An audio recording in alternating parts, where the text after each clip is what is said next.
Hello and welcome back to another episode of Beyond the To-Do List. I am your host, Eric Fisher, and this is the show where we talk to the people behind the productivity.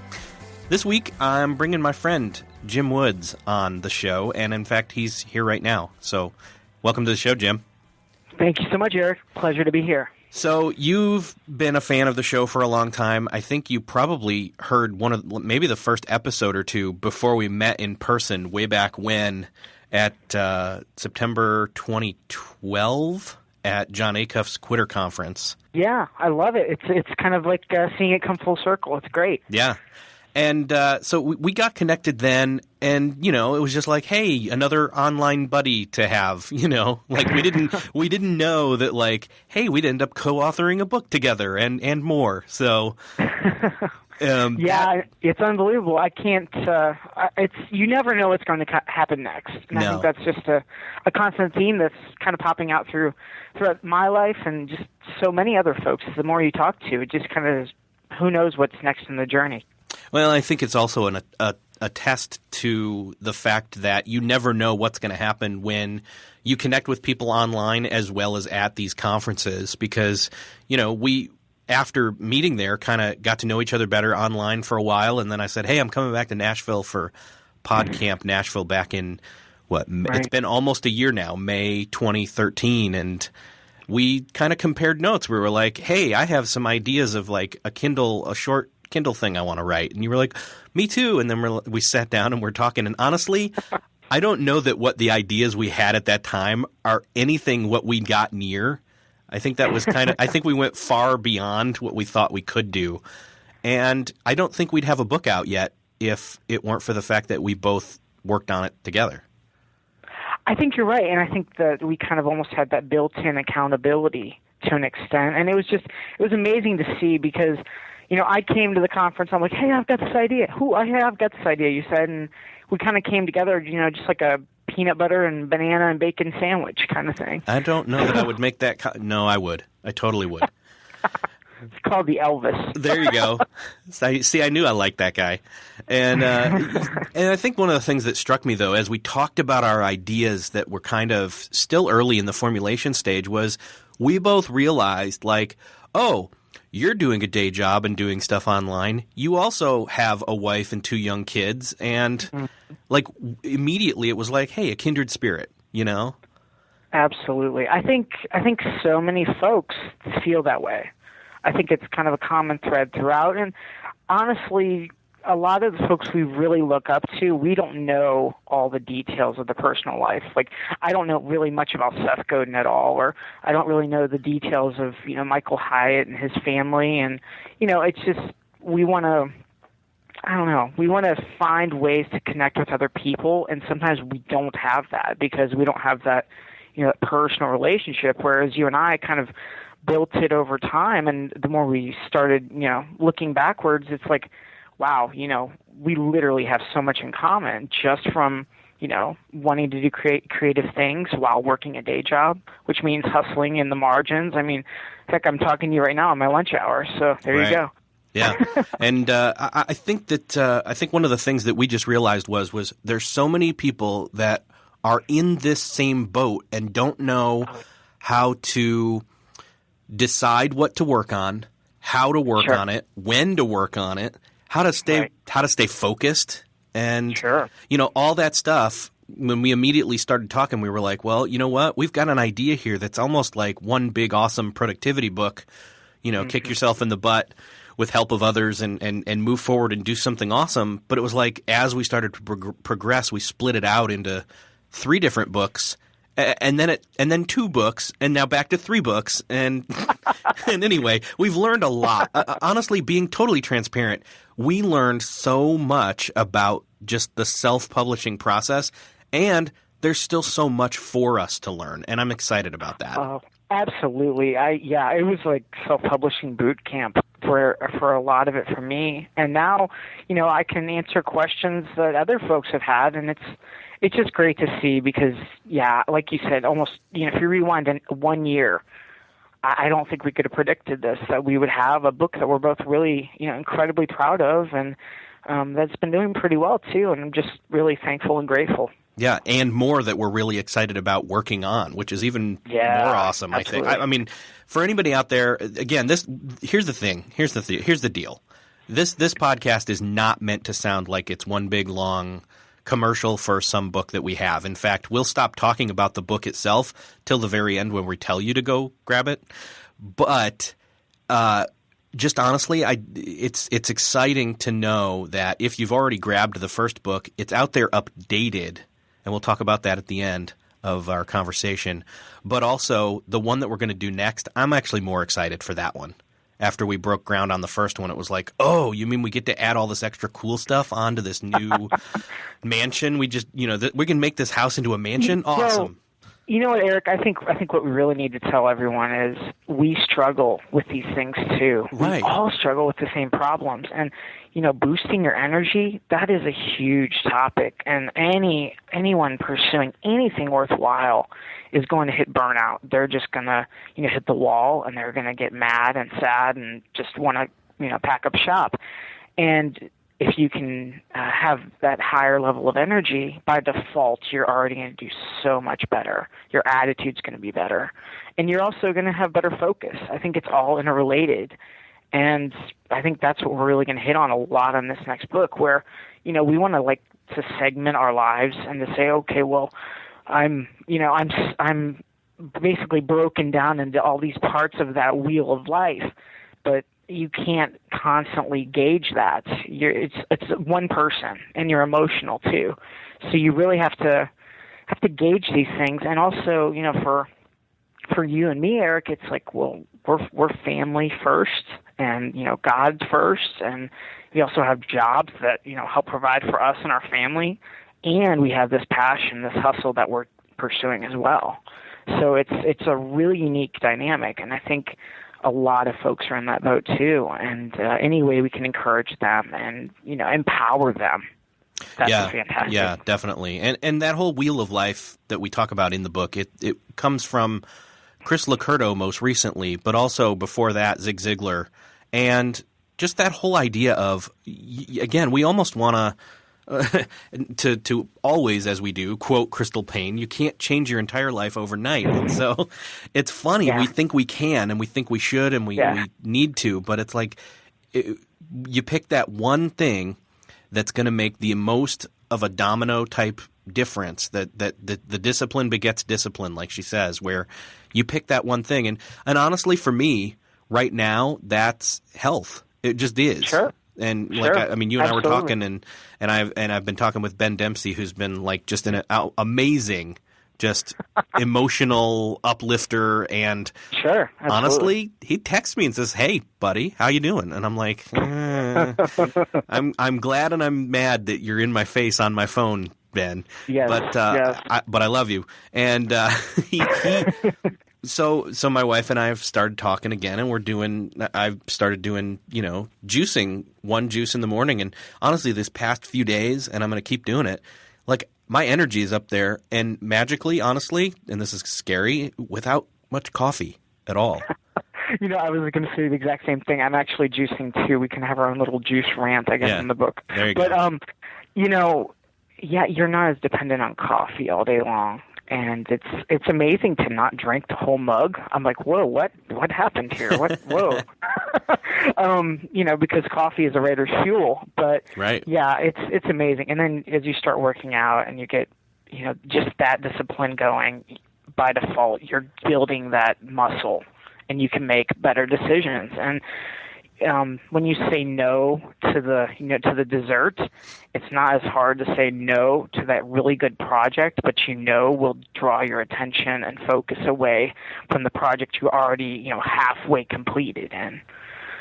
So it definitely carries through. It's fantastic. It's fantastic. I've just knowing you've gotten so much more energy, and you're so much more upbeat, and I think it's great to see. It's fantastic. Yeah. I think even today I was out walking for a little bit at my lunch hour, and I was thinking to myself, man, I feel kind of good.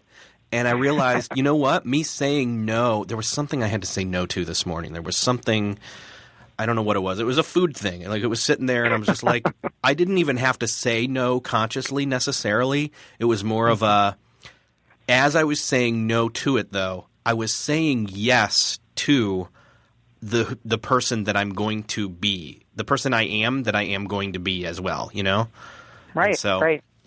Anyway, so I mean, let's get real here for a little while. Let's talk about the things that we're very similar on, where we've got, you know, the day job, the side stuff, and then first and foremost our family, and the idea there being that, like, that's just that's a grind.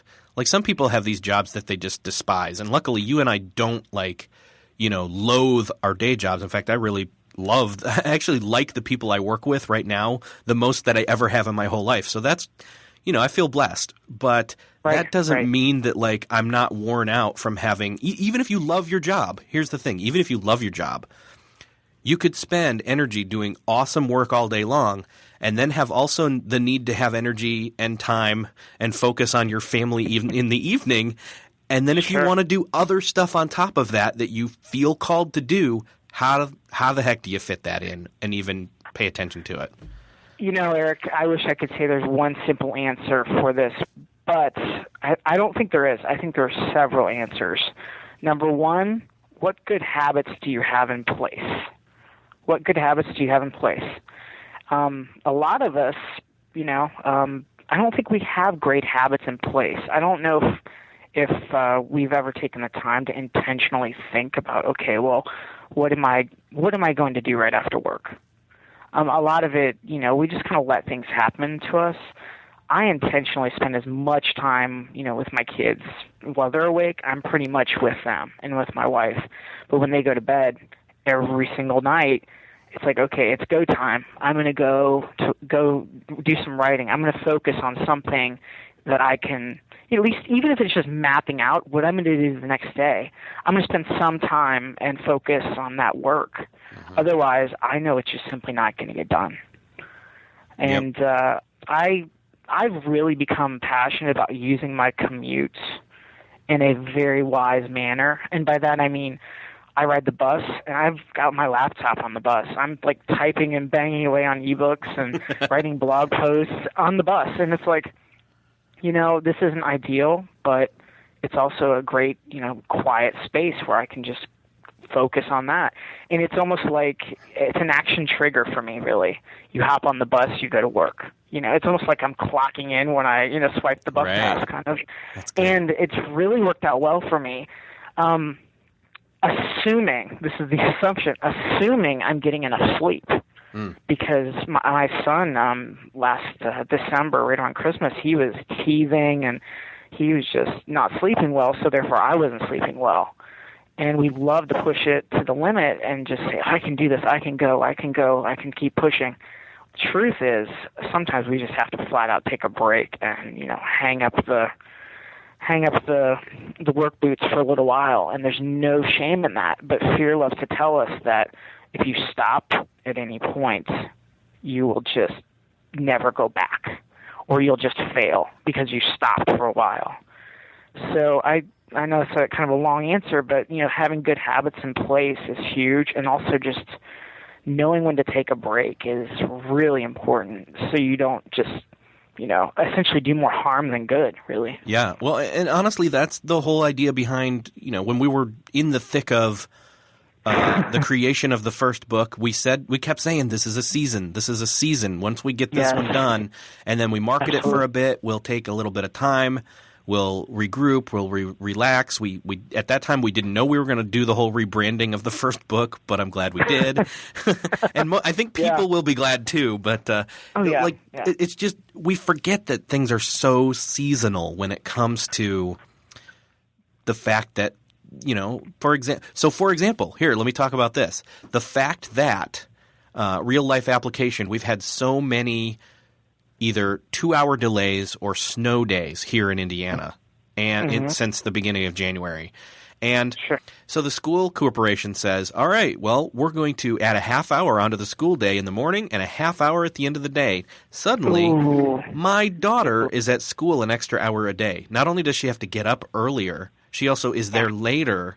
And we pushing back bedtime, probably, right? Yeah. So, but it's a season, and it ends at the end of April. So it's like, all right, here we go. We've got this month and a half to 2 month period where we just got to get through it, and we have no choice. So how can we make it work? And that's kind of how, we approached the project of the book. And honestly, that's how I approach things best anyway, is to say, okay, here's this project.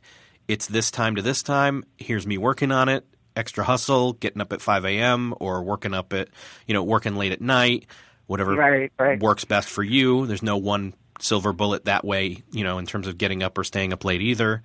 But, yeah. No, I completely agree. And also, just to add on to that, I think you really have to have your spouse on board with you. When you have kids and just, moms are so amazing. I don't know how they do all that they do. We're off at work, Eric, for you and me, I don't know how these moms do it. And then you come home and then they just want adult interaction and adult conversation. And it's like your brain's thinking, I want to work on the book. Oh, well, or I want to work on the podcast, right? Or on the flip side, they want you to take over because they've been worn out. And that too, right? Which exactly. is totally fair. So you really have to be on the same page, and you have to say, look, this is going to be hustle time on these days, almost just treating it like a work day. You could be a Saturday morning from 8 to 10, or whatever, during nap time would be amazing if you could have that planned out remotely. Just being on the same page with them, to let them not feel alone, to know that you're in this together, and to know that, you have their support and you're also supporting them. So... And I think, the more you're on the same page, it's just that's so important. And then once we actually made a little bit of money off the book, it was like, oh, okay, you know what? Yeah. I think you should work more on this stuff. And that went a long way. What is it Jon Acuff says? That Jenny says it. That's John's wife said income is good. And she's right. She says income helps. That's it. Yeah. It's like 2 words. Yeah. It's just like, how do you convince your spouse to get on board with your dream? Income helps. And I'm like, it's so true. But so then the other thing they say is that, but before that point, like, what if you're not making income? Well, then that's when you've got to think creatively and say, okay, how can I strategically, which I already should be doing, earn bonus points and leniency, with my wife. Like, how can I focus on her and go out of my way and create enough of a either buffer or, you know where I'm going. Take over. Yeah, I'm trying to think of other words to say. You need to have that, the bank, essentially. You make deposits, yes. Yeah, the bank of goodwill, in a sense, or just that you've been hustling and that you're working in the margins. That proves how important it is. When you're, like, not sitting around watching a ball game on a, Saturday or Sunday afternoon, and you're actually hustling. There you go. Your spouse is going to be for example, whoa. Yesterday I was stupid, and I honestly felt I was at the same time. Confession, I watched TV for about a half hour to an hour in the evening when honestly I really should have been doing something different. And so strategically for me would have been smart was, which I did do a couple days before that, so not as bad of a human being as I just said. I did dishes. Instead, I did dishes. I wanted to do TV. Instead, I got up and I went and did dishes. So... But the funny thing, even with doing dishes, Eric, you can have your most creative, most amazing moments while you're doing that. That's true. Because we're not distracted by media. And I find that mind-boggling, how, folding laundry is one of those things where I just would, rather juggle rattlesnakes than do it. Yep. But when you do it, you're like, oh, wow. And that's how you find clarity, because it's pretty much silence, other than the folding or maybe a clinking of some glasses. That's pretty close to silent, and your brain starts to say, whoa, hey, focus, zoom in here. For me, in the summer, mowing the lawn, that's definitely something where that happens too. So, so anyway, getting them on board. And I think the other thing is here, this is all going to be contextual to whatever your situation is. You may be single. You may be married without kids. You may be married with 5 to 10 kids, which I don't know what you're thinking there, but actually, Eric, to interrupt somewhat, I have a buddy, Jeremy Staton, who has I think he has 7 kids right now, and he hustles still. He's writing. He's really cranking out some great content. And what he does, he just gets up early because he knows that's when he has that margin, and he goes to Starbucks. For him, it's, literally every time he goes to Starbucks, he's like, if I go to Starbucks, I'm writing. I think it's kind of those little action triggers, or kind of, it's almost like you flip a switch. And if you can find those little things that work for you, that is so key. For me, I think just sticking with it for a season, for a project. You don't have to create a habit and stick with it forevermore. But, for a project, yeah, you should write in the same place. Yeah, you should write, in the same application. You should, it's probably not a terrible idea to, listen to some of the same kind of music if that's what you do. But, stick with it for a season. And then, if you want to change something, I think that's fine, but you're going to continue building on your success versus, it's easy to want to just make everything interchangeable. Yeah. And I think you can confuse yourself is what I'm really getting at. Yeah. And I think that simplification of, okay, like you said, you've got that, you get on the bus and it's like, boom, this is work mode. Like you've triggered that, you've done that consistently long enough that that's the habit that you have that works for you. And again, it's contextual because, again, if you didn't get enough sleep, you may sit there and try to relax so you can perform at your day job, Or snore on the bus. Yes, right. Exactly. And hopefully you don't fall asleep on the train like we know some friends of ours have done. You know who you are. And, yeah, exactly. But, yeah, it's knowing – but I think the other thing is knowing – saying yes to these projects that you want to do now, knowing that it's going to take you further along, and then having the end in mind, or not the end, but maybe a stop down the road in mind. Sure. Like you and I both recently listened to what I recommend as one of the top podcasts I listen to, which is Life in the Woods podcast by Blake Stratton. And most recently, a couple episodes back, he had a double episode with Derek Webb, one of my favorite people. And Derek just blew it out of the water in terms of reframing just the work that we do and why we do it. And like you had a similar reaction to me. Oh, absolutely. He read my mind, and he really gave kind of context. And it's thoughts I've been having for the last probably 2 years. And he put it all and just laid it out. And he said essentially, my goal isn't to be rich and famous. My goal is to have a career and to create good art. And there was so much in those podcasts. It's 2 episodes, and I think it's about an hour and a half total between both of them. Yeah. And it was just fantastic. And he said really, to focus on what you really want to do. There's an absolute amazing blue-collar living to be made. And that's what I want. I don't want to be known if I go into the coffee shop. I mean, if I go to the coffee shop, I would prefer to be there to write. That's kind of my mindset there. So yeah, and I think I love the fact that he basically said, you sacrifice. There's a lot of things you sacrifice and you give up to be rich, quote unquote, rich, and have a lot of money, and that he would that it's worth trading all of that in to make enough money to make a living and be satisfied with your art. And I mean, he didn't even really go to the place of talking about selling out per se, but it really just his talking about that reframed it in my mind in terms of what I want to accomplish with the work that I do. Is, again, we wrote a book to help people to create good art.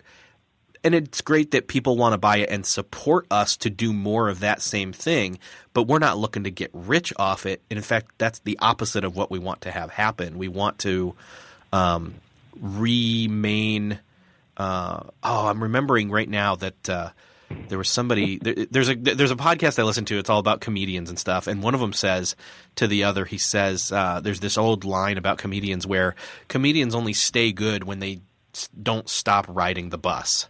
In other words, they don't stop living real life. Seinfeld comes up with good content or good jokes because he's observing everyday life, even though he's rich or whatever.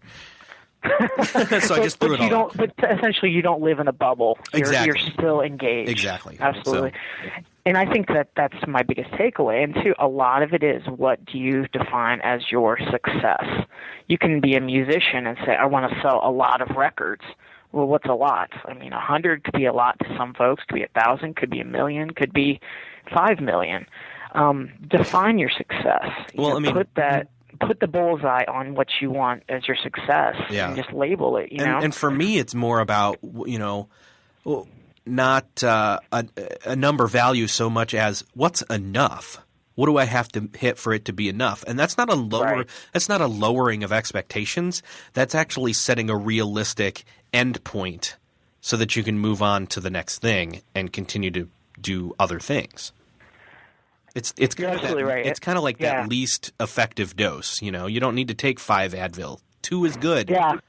Yeah, exactly. No, I completely agree. And I even think of that as a family man with my kids. Mm-hmm. How many toys are enough? You know what I'm saying? How many episodes of TV for kids? That kind of thing. And I'm not saying I'm anti-TV per se. I think there's some great things that kids can watch and learn, but you get what I'm saying with that. Yeah. It's almost like our brains just tell us more and more and more and more. Well, in fact, we really might want less, but we kind of go into autopilot. So the more we can just be intentional. And Derek Webb mentioned this a lot about being intentional. With social media, with your writing, with your whatever you're doing with your time. Mm-hmm. Well, I love the fact that he even goes in to say, "Hey, I'm not making any records right now. I am a full-time businessman in Noise Trade," which we love Noise Trade first and foremost. I love the strategy and the philosophy behind it. And if you haven't checked out Noise Trade, you need to check that out. But the idea that he again it's seasonal. That's what's paying him now. That's his career. And at the same time, he's now going to continue to just be able to make art whenever he wants it, music-wise, and not have to worry about how to monetize it. Right. And I guarantee you, if he were here face to face, I would tell him to his face. I'd say, you will make almost deeper and more substantial connections with the people that listen to that art, and potentially make more money in strange backwards way that you would think that wouldn't work, because of how true he will be to what comes up for him to make. You know what I mean? Right, absolutely. Sometimes you're almost removing the whole distraction out of it, and having 2 jobs is not a bad thing. It can be a really great thing. You can separate your life to an extent and say, look, this is my creating time, this is my art, and this is just for fun. This is just something I enjoy. If you like it, great. If not, that's okay. It's not for everybody. And that's an amazing place to be. It's okay to compartmentalize to an extent. Yeah, to an extent. And also, Derek would probably tell you, even to the outsider, it's probably like, okay, his full-time job would be Noise Trade. His hobby would be music to an extent. And I think maybe, he's very passionate about music, but it's going to look a lot more like a hobby right now. And it can easily change in the next season. It might completely flip-flop. And even, for you and me, Eric, the same kind of thing, depending on what we're doing down the road. You might want to be a full-time writer, and I might want to be a full-time podcaster. I don't know. We have no idea on some of these things. Yeah. Because we're, emotional beings, and things change. And that's a good thing. It's a season. and I think that's the thing, is that by simplifying, we make ourselves open to be as creative and as prolific as we need to be in these different seasons. Absolutely. Very well said, yeah. Absolutely. So, yeah, and I think it even goes back to talking about, well, what kind of time are you spending with what you want to listen to or read or watch? I know you and I, the whole Breaking Bad thing was probably not a great idea a couple months ago. It really wasn't, but you know what? At least we'd put the book out, so it was kind of our break. That's true. Our break that away was Breaking post-book Bad. release, so Yeah, that was post-book. that was a reward. And, yeah, totally. For the listeners, Eric kind of got me turned on to Breaking Bad, and then some other friends mentioned it, and we basically all binge watched it. I think that was November, and we just kind of plowed through it. I think it was November, right? October, November, somewhere there. So yeah, that obviously is not something you want to do if you're. And I'm not necessarily recommending about it. that show to everyone. I learned some things about myself watching that show. This is not that podcast where we talk about that. Yeah, but it was interesting. But I think it's really indicative in terms of what you decide to use your time on. You said you don't see Seth Godin tweeting about his feelings about Breaking Bad because, one, he doesn't tweet. Two, even if he did, he probably wouldn't do it. Right. Absolutely. And I think we need to learn from that. We need to focus on the right things, and we can learn from these mentors and learn from these teachers, because some of these things that we're wanting to do, we can't remotely put more and more and more on our plate. We're not standing at the buffet. Yeah. It feels like we are, though, sometimes, with tweeting, with Facebook, with reading, with even blogging. I mean, you can say yes to way too many good things, and then before you know it, what do you have other than just an overwhelmed feeling, right? You say yes to everything, and then you don't have any time for the things that matter the most. A lot of it, too, is going to – you mentioned before in another episode about the whole kind of attention currency or attention bank, and you're spending it on all these other areas. What's your work going to look like? If you're making a million decisions before you even, leave the house. You're starting off really low on your energy, on your emotional and mental energy to make decisions. Yeah. So the less decisions we can make, if we can simplify, absolutely, we're going to do better. Yeah. What's funny is even last week or the week before, Jimmy Fallon started on The Tonight Show, and my wife and I started watching it, and then we realized, man, we could watch this every night. We could get hooked, and that's probably not a good idea. So yeah, it's absolutely. Again, you'd be up extra late, and right? Then, I see it totally. So it's one of those things where it's going to be almost like a weekly recap, where we'll get the app out on the iPad and then AirPlay it over to the Apple TV sometime over the weekend. And then the two of us will just watch it then, and in a point in time where it'll be like a fun, happy time where it's like, hey, we get to laugh together, and the kids are somewhere else, and we're having fun, and we didn't waste tons of time investing in it over the entire week. You're basically putting a framework and setting boundaries on it. Is another way to put it, but it's not like you're not robotic about it, and we're not robots. I think you could.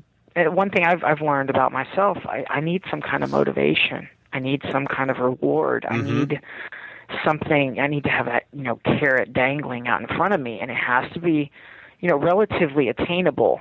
We shouldn't place this amazing, bright, shining aha moment out there that's undefined as what we're chasing. If you can define it and give yourself, some motivation and give yourself rewards along the way, you're going to do so much better. You're going to be able to, do a lot more than you think you can if you're getting rewards and you're building that endurance. Well, we forget to celebrate at the mile markers along the road. Oh, absolutely. Well, I think part of it is we're afraid of appearing too confident, because that's like the same as being cocky, and we want to be humble for the most part. So it's kind of a weird dichotomy there. And so I think maybe that's humble brag, right? Exactly. And I think maybe keeping it private, like maybe you didn't finish something, you finished a part of something. So you celebrate that, but maybe not out in public on social media. Maybe you do it with a friend or your wife or one person. Like you and I will shoot each other, hey, high five on a Facebook message, to Exactly. say, hey, I just had this happen. Cool, and it's great to be able to voice that and get someone else to say to you back, awesome, good job, Absolutely. Absolutely. If you don't have that, if you just are just keep pushing, keep running all by yourself, kind of that Lone Ranger mentality, I guarantee you're going to hit, fatigue and just burn out and stop.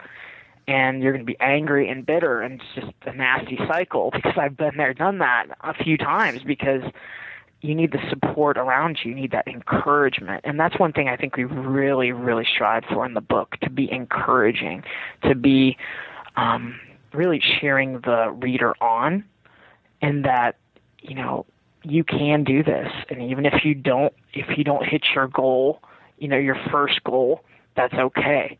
Let's reevaluate, let's reassess, let's reflect. What can you learn from this? What can you apply?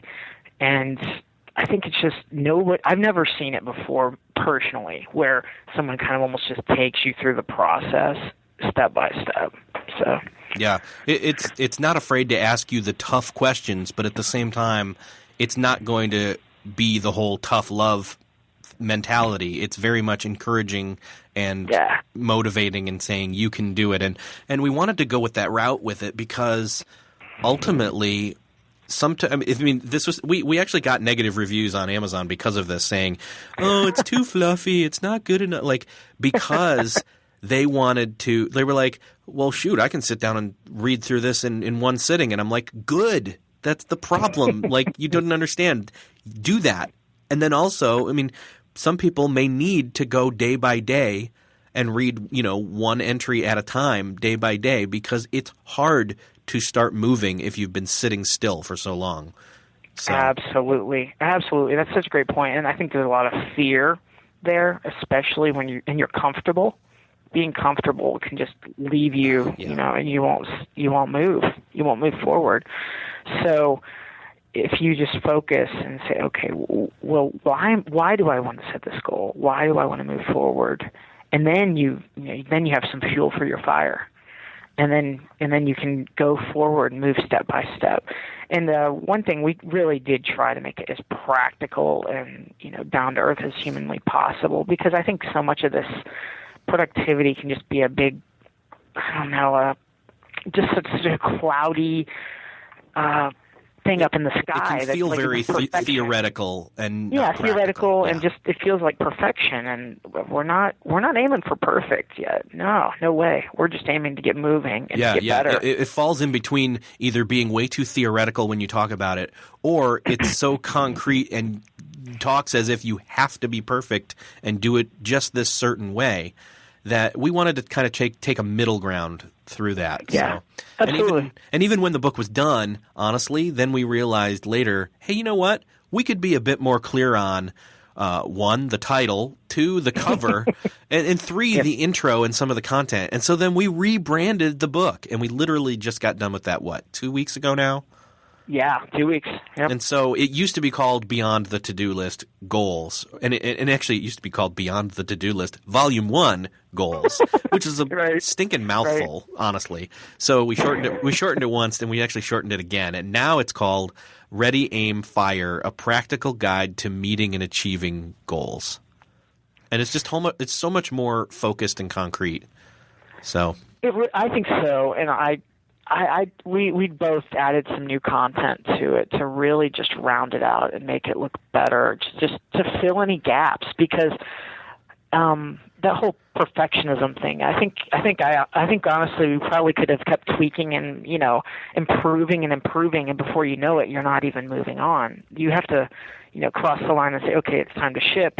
But we definitely filled in some gaps and just continued to add more resources into the book, into the end of the book. I'm so proud and excited and glad to have those resources in the back, because I think the resources alone are a great reason to buy the book, because to have all these awesome resources in one place, with personality tests and great content, I wish I would have had this, I guess, is my real point. I wish I would have had this a couple of years ago when I was starting out. Oh, totally.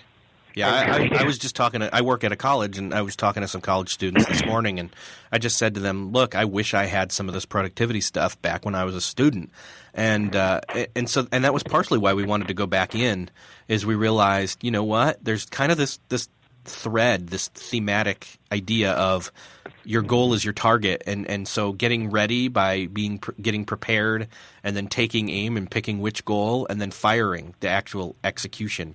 And then that idea of, you know, walking through that, explaining that, and adding that kind of filter or lens right up front at the beginning of the book. In fact, if you haven't grabbed the book before, that is part of the sample portion that is in the Kindle, where you can go to Amazon.com. You can go to beyondthetodolist.com/goals, and that'll take you right to the page. And even if you haven't bought it yet, you can try it out. That Kindle will give you a sample. It's like the first, I forget how many pages it is. It's like the first 5 to 10. Yeah, the first portion in it. And honestly, the theory and the approach to what the book is right there in that sample. And so go do that. Go to beyondthetodolist.com/goals and go grab a sample. The other cool thing, though, is literally we re-recorded the audiobook, which comes free with this Kindle purchase. And in fact, some people if you're a podcast listener, which if you've listened this far, you are one. Congratulations. You've listened to a podcast. Good job. And if you've come this far, maybe you're not a reader, or maybe you are, but you prefer audio content.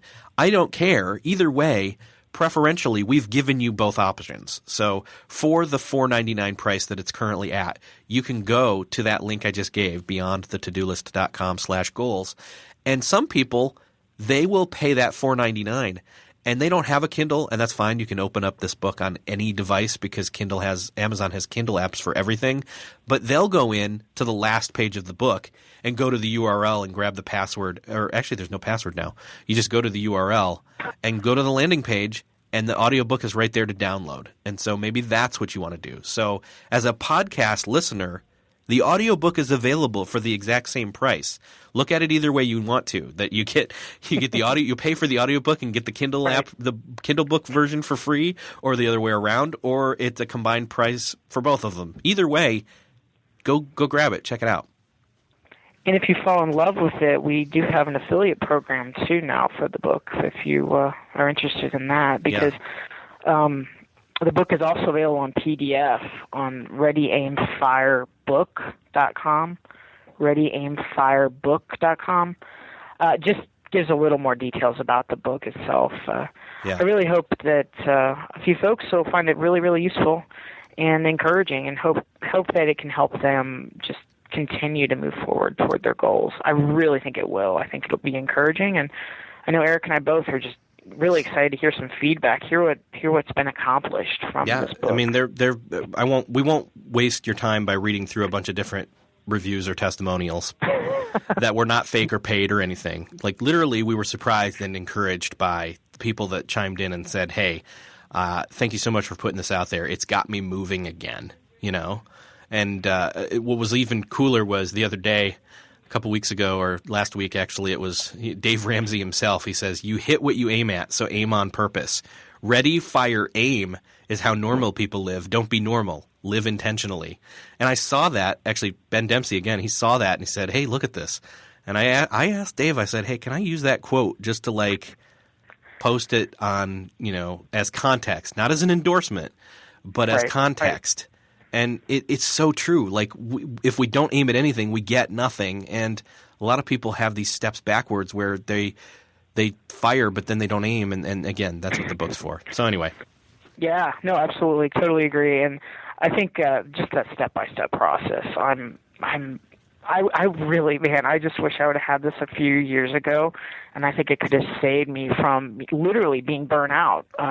Probably especially the first time when I was just getting into writing seriously again, and I think this can help a lot of folks. And it was written with our approach, Eric, of just real life, not just talking theoretical, but real life.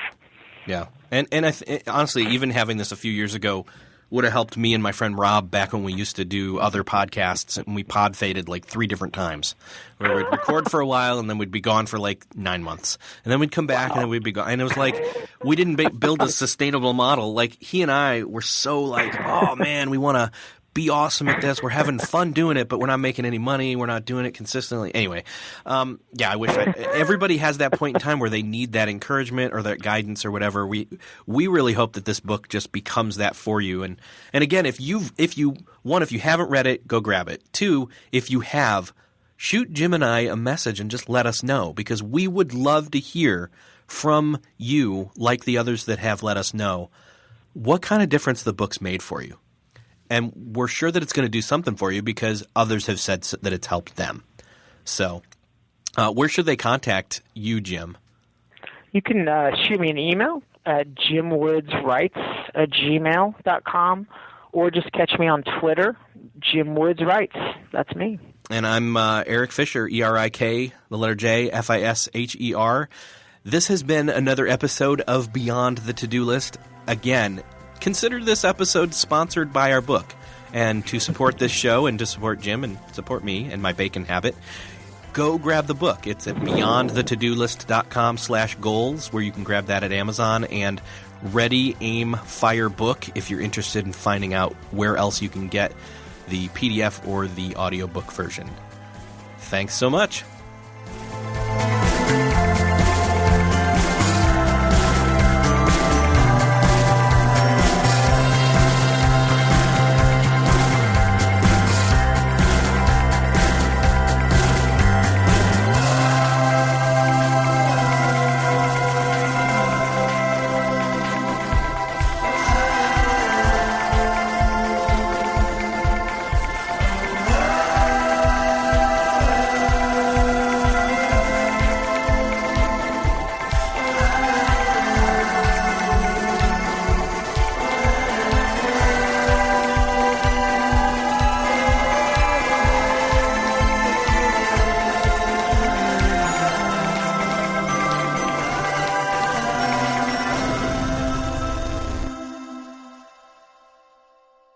Beyond the To-Do List is a proud member of the Noodle Mix Network. Find more of our award-winning and award-nominated podcasts to make you think, laugh, and succeed at noodle.mx. Learn how to podcast. Theorize over the TV shows Once Upon a Time in Wonderland, and Under the Dome. Laugh with our clean comedy, delve into science fiction and philosophy, learn critical thinking from movie reviews, and more at noodle.mx.